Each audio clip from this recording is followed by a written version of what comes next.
Здравейте, мили мои, и добре дошли в канала. Знаете, че годината започна с пълнолуние, така че сега ще разгледаме основни неща, които ще са много формиращи за вас в най-близко бъдеще, онова, което ви предстои като общи събития, основни събития, които са важни, които ще пренаредят въобще посоката на цялата година. Гледаме в най-близък план до месец, месец и половина.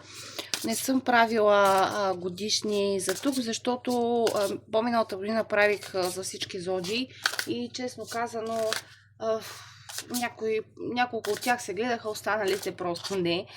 Очевидно сте много и няма как да се обхване цялата енергия. Затова сега ще започнем с идентификацията и ще видим всичко останало, което ще е толкова важно и ключово за вас. Междувременно пак напомням, че този месец всичките заявки, надявам се да успеем с сумата до 24 януари, да я съберем с всички заявки. Ще подкрепим отново малката Ема, за да може да си приключи лечението и да знаем, че сме помогнали и в това отношение.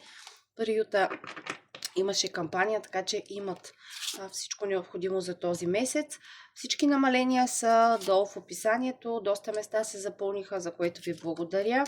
И курсовете също са намалени до 5, както и годишните прогнози. Може да си ги заявите отново до 5 с намалена цена. Имайте предвид, че също ще ги направим от февруари за февруари. Няма проблем. 12 месечни са, нищо, че януари вече е започнал. Няма да ви ощети по никакъв начин това. Сега да видим. Всяка една поръчка в сайта е на 100%. Няма значение, има и експресни варианти вече, който иска 24 часа по-бързо разглеждане и му е важно нещо. Всички са включени в цялата кауза, която смятам, че е окей за началото на годината и с радост ще се включа заедно с вас. Дайте обаче сега да видим в каква енергия се усещате в този период. Дали ще се припознаете, защо съм си обърнала картите, който държи дека на обратно, сега ги обръщам. Енергията, в която се намирате, е енергия, в която чакате чашата с любов от мъж, който е с много слабости, с много като че ли слаби ангели, било то приятелски компании. Чашката така обича да си държи. Било то мъж, който обича да флиртува с други дами или просто е много така по живота. Махич не му се напъва за каквито и да е по-големи крачки и стъпки. Това, което се чете тук е едно очакване, едни илюзии, чакате едно, то се случва друго, пак излизат отношения. Някой от вас пък може би просто си представяте нов човек в живота си, който искате да навлезе, създавате си някакви такива представи за него, много романтични, много, много розови и в същото време, когато не се реализират сега в този момент и си казвате, защо така се случва сега, ето го пак мъжка енергия, защо така се случва, явно на мен няма да ми се получи и отивате в другата крайност. Тук се дават трансформации през периода, който предстои с мъжка фигура. За някои, за повечето от вас, така като гледам картите, тези трансформации ще са изцяло в любовен план. Трансформиране на осъзнатостта на мъжът, който е в живота ви или този, който ще дойде, тези, които нямате партньор в момента. Нова промяна, като че ли всичко трябва да се срине, всичко трябва да се срути, трябва да се затворите едни страници, за да започне нещо ново или по нов начин да е старото. Защото старият вариант на движение, на реализиране, на общуване далеч не е нещото, което ще ви донесе добрите резултати, които търсите. При някои от вас също много ключова роля ще имате с мъж в други взаимоотношения. Това може да са работни взаимоотношения, може да са отношения, които са свързани с някакви договори, някакви сделки, ще очаквате някаква промяна в живота ви, която ще се случи на базата именно на отношението, на решенията, свързани с този мъж, който така някак на този етап не взема ситуацията много насериозно, но въпреки това енергията е такава, че го показва в една по-трансформираща и по-осъзната страна, светлина. Така че това е време, в което мъжката фигура, под каквато и да е форма и в каквито и да е отношения, ще функционира тук в реалното движение на тези месеци. Честно казано, при всички положения очаквате промяна, очаквате прерастване, очаквате някакъв вид осъзнаване по нов начин да ми се случат нещата. Не искам вече старото, не искам вече онова, което ме задържа към някаква среда, която не е моята, която съм си изчерпал, която съм си я взел. Това, което се дава тук като енергия, която предстои, която носи и новата година в съчетание с пълнолунието, общо за вас, е свързана, ще разгледаме и сферите, е свързана с това, че вие самите имате много неясноти относно много блокажи, които ви се случват.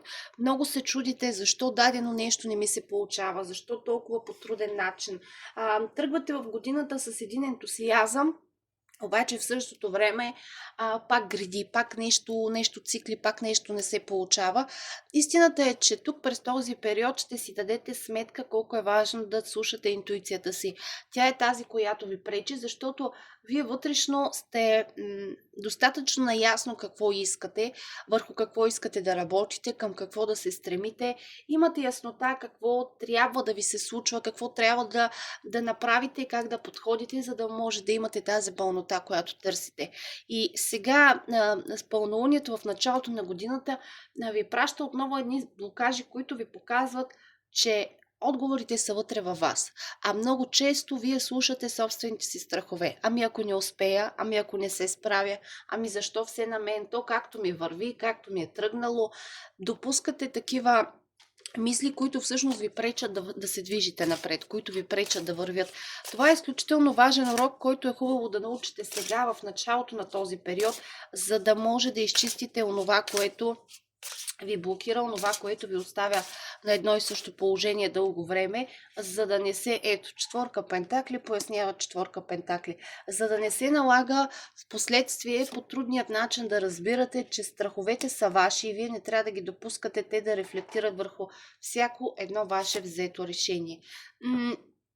Важно е през този период да намерите един вътрешен мир, едно вътрешно спокойствие, едно вътрешно уединение по тези карти, за да се чувствате комфортно с собствените си стремежи, с това, което търсите в живота, с това, което ви се случва.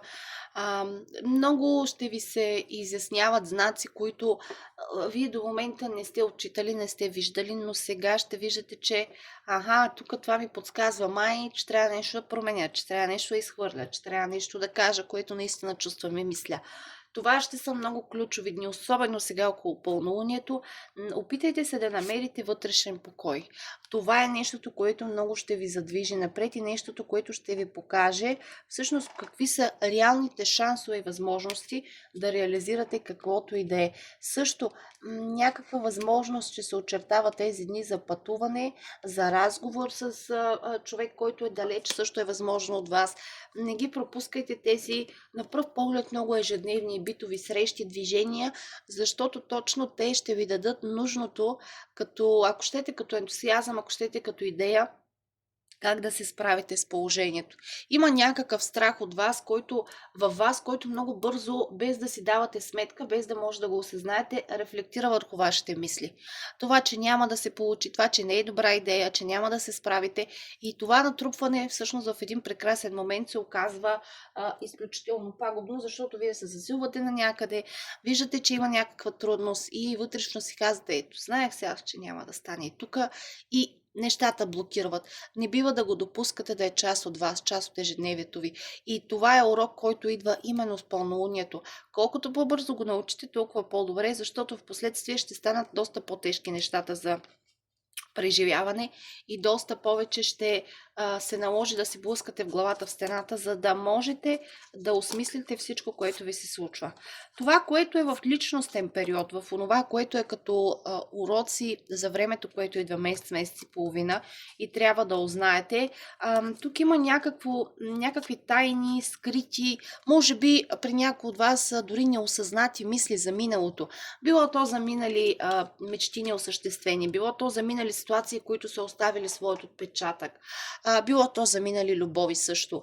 Има някакви минали спомени, които вие си мислите и убеждавате себе си, че сте затворили някъде там в килера, но нещата не стоят по този начин. Всъщност това минало е някъде там закотвено във вас и за съжаление в много ситуации точно то рефлектира. Точно то е нещото, което ви пречи да тръгнете с нови чисти сили напред, да градите нещо ново. Без значение за каква сфера става въпрос. Мили мои хора, тук идните месец и половина ще ви покажат колко е важно да проясните ситуацията около себе си. Колко е важно да, ако трябва да се върнете в това минало, да осъзнаете какво ви влияе и ви пречи и ви дърпа назад, да се върнете и наистина да спрете да водите вътрешни борби със себе си. Върнете се там, изживейте си го, преживейте си го. Говоря да се върнете в съзнанието си. Изживейте си го, преживейте си го и продължете нататък. Там, където търсите нова любов, а мислите за някой от миналото, това по никакъв начин не ви помага, а по-скоро ви блокира за новото. Там, където искате нова работа, обаче търсите някъде в спомените си назад, че нещо се е пропукало, нещо се е провалило преди. Това ви блокира да вървите напред. Това ви блокира да сте устремени много повече към нещата, които искате да ви се случат сега. Има много вътрешни спорове, които водите сами със себе си, а всъщност отговора на въпроса вие го знаете. Изчистете онова, което ви дърпа назад. Това е урок, който особено сега през първото 3-месечие излиза на повърхността и е много важно да научите и да усвоите, за да спрете да живеете в пространство, в което миналото ръководи вашето настояще и бъдеще. Опитайте се да помислите какво е това събитие, какво е това преживяване, за да може наистина да спрете да живеете някъде там в пространството. Боже, как не виждам. Ново начало. В отношенията ще има движение, в отношенията ще има личните от всякакъв вид, ще има комуникация, ще има осъзнати разговори, ще има разговори свързани с новото начало. Тук това движение е на всички фронтове, от приятелства през любови, там където чакате нов човек, това ново начало ще е свързано изцяло с нова фигура в живота ви, но трябва да знаете, че е важно през този период да се изразявате и да не изхвърляте, по-скоро да не отхвърляте някакви срещи, които са с приятели, с роднини, с хора, които не сте виждали отдалеч, да си казвате, има много неща на главата, не ми се занимава, защото би било за добро. Просто за да може да излезете от трудния капан, в който сте се вкарали, било то това, че ви е трудно, че сте сами и че не може да срещнете подходящ партньор, било то това, че изпитвате трудност с човека, с когото сте в момента, или че се чувствате неразбрани от най-близките си хора в определени моменти, всичко това не бива да ви кара да се отпускате в тази трудност и да я приемате като нещо, което е нормално да ви се случва, а по-скоро трябва да се оттеглите чисто в душата си така, че да може да се наслаждавате на всяко едно нещо, което преживявате, на всяка една емоция, която преминава през вас. Това, което е важно да знаете, ето пак конфликтни вътрешни ситуации. Много някои от вас се опитвате да запазите, това е в годишните, между другото ми направи впечатление при много от вас, които ги правих, много се опитвате да запазите външния мир с хората около себе си в най-различни такива важни за вас отношения, само и само да не нараните определени същества срещу вас, но за сметка на това не осъзнавате колко неприятно създавате вътрешни трусове във вас самите, в душата си, в това, което не ви устройва, това, което не ви харесва. Това е период, в който ще трябва да разберете, че е важно да излеете всичко, което е в душата ви. Кажете си го, излейте си го, изкарайте си го, поставете си онова, което чувствате на преден план, за да постигнете някакъв баланс. Ако претаявате себе си и постоянно си казвате на вас самите, няма смисъл това сега да го казвам, няма смисъл да го изразявам, то едва ли нещо, кой знае какво ще се получи. Всъщност единственото, което ще направите е да създадете вътрешни борби, от които после още по-трудно ще излезете. Сега в тези първите месеци до март е важно да ги изчистите, да ги излеете, да ги изразите. Виж, това ме наранява, ти тук да направи по един какъв си начин, това ме обиди, не ми допадна, не ми хареса. Няма никой читав човек, който държи на вас наистина да избяга от живота ви само защото вие сте му казали какво наистина усещате и мислите. Това е период, който трябва малко да смените главната роля. Спрете да я давате на някой друг, защото ако вие се чувствате потиснати, нереализирани, ако се чувствате неудовлетворени и през първите 2-3 месеца не се справите с това състояние, чрез действия да се изразявате по-конкретно и да искате повече за себе си, трябва да знаете, че до края на годината не само, че ще изтъркаляте по този начин, но и за съжаление в много опции, шансове, възможности, които ви се дават, вие не само няма да може да видите какво ви се предлага, но и няма да имате смелостта да се възползвате. Затова сега си поставете ролята на човек, с когото да се съобразявате в това време. Това е изключително важно, за да не изпадате в последствие в отново някакви трусове, отново някакви бедности. В работен план нещата се движат доста бавно. Някои от вас имат някакви такива финансови постъпления, които искате да вземете, а нещата не стоят толкова розови. Чисто финансово може да се чувствате малко несигурни през първите 2-3 месеца, но това е въпрос на несигурност, а не че няма да се справите с било то с разплащания, било то с изобщо финансовите неща, които са на главата ви. Малко тази несигурност идва до голяма степен и от това, че замисляте нещо, което трябва да промените, а като че ли не се получава точно така. Очаквания, които имате в работен план, в планове, които вие си правите с ангажименти, с нови неща, които така да преориентирате в тази сфера, не се случват. Честно казано обаче, това е защото малко повече трябва да се заявявате и да сте по-сигурни. Ако търсите нова работа, не си казвайте, ама няма да намеря. Май това, което ме интересува, защото ето до тук не се получи. Ами просто не спирате да търсите. Първите месеци ще е малко по-тегло, малко повече ще се изнервате също на работното място. Има вероятност колектива, хората, с които работите, също да придадат такава не много спокойна и осъзната енергия, но пък за сметка на това, след това ще може да вземете правилните възможности за себе си, за да излезете от това състояние и да направите нужните промени. Също ще обмисляте за по-напред годината, да кажем, за към есента, зимата на тази година, някои ще обмислят от сега закупуване на жилище, сключване на някаква сделка, може би и промяна в работното място също. Всичко, което замисляте, трябва да е в главата ви и да сте готови да знаете, че в бъдеще ще имате възможност да го осъществите.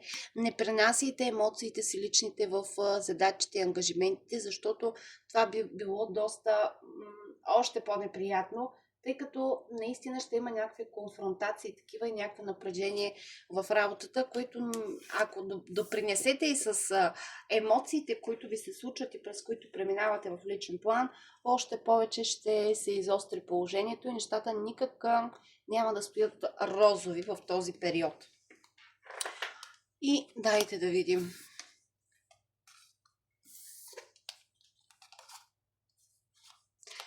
Ако искате честност, ако искате откровеност, бъдете честни със себе си. Това е съвета за този период. Или, казано по друг начин, не се борете с собствената си светлина. Не се опитвайте да се загасите някой друг да свети, нещо друго да се случи, на някой да не му се развали хатъра, както се казва, хатлъка или там има навсякъде различни думи. Опитайте се малко повече да търсите светлината, да търсите истината и започнете от началото на годината, още по това, което видяхме в енергията, започнете от истината за самите себе си, защото понякога си създавате очаквания, които много бързо се преубеждавате, че няма да се случат и отивате в другата крайност, крайността, в която си казвате, не, явно няма да стане. Понякога сте склонни да носите в себе си усещането, че някой е много перфектен, само защото имате чувствата към този човек и ви е важен под каквато и да е форма за вас. Това не се случва, не е точно така. Опитайте се да сте честни със себе си. Какво искате, какво виждате от определени хора срещу вас и не обличайте определени личности в така дрехи, както се казва, които не са им по мярка. Разчитайте на базата на отношението, което получавате, на това, което ви се показва от отсрещната страна като действия, като поведение, конкретно към вас, а не като желание просто да запазите този човек в живота и това да ви кара да виждате едни такива много хубави розови светове, които далеч не са толкова розови. Поведението на този човек последствие се окаже, че много добре сте го виждали, просто много време сте го оправдавали и сте навлезли в една токсичност и едни илюзии, от които после много трудно има излизане. Периода сега носи просветление, носи няколко пъти слънцето след луната и в двата дека носи просветление, носи честност, откровеност. Започнете с това да бъдете откровени със себе си, какво точно искате и добре си планувайте в следващите месеци и въобще ако можете цялата година, за да може да сте максимално готови за всичко, което предстои и най-вече да си вземете повече позитиви за вас от това, което се случва и това, което ви заобикаля. Пожелавам ви да сте здрави и наистина да помислите във вашите собствени светове, кое е най-важното, кое е най-приоритетното и да не се отказвате, да не си казвате, това на мен сигурно няма да ми се случи, а малко по-смело да се заявявате и по-смело да се движите към нещата, които искате. Пожелавам ви успех, оставям всичко долу в описанието, прегръщам ви и ще се видим в следващото видео.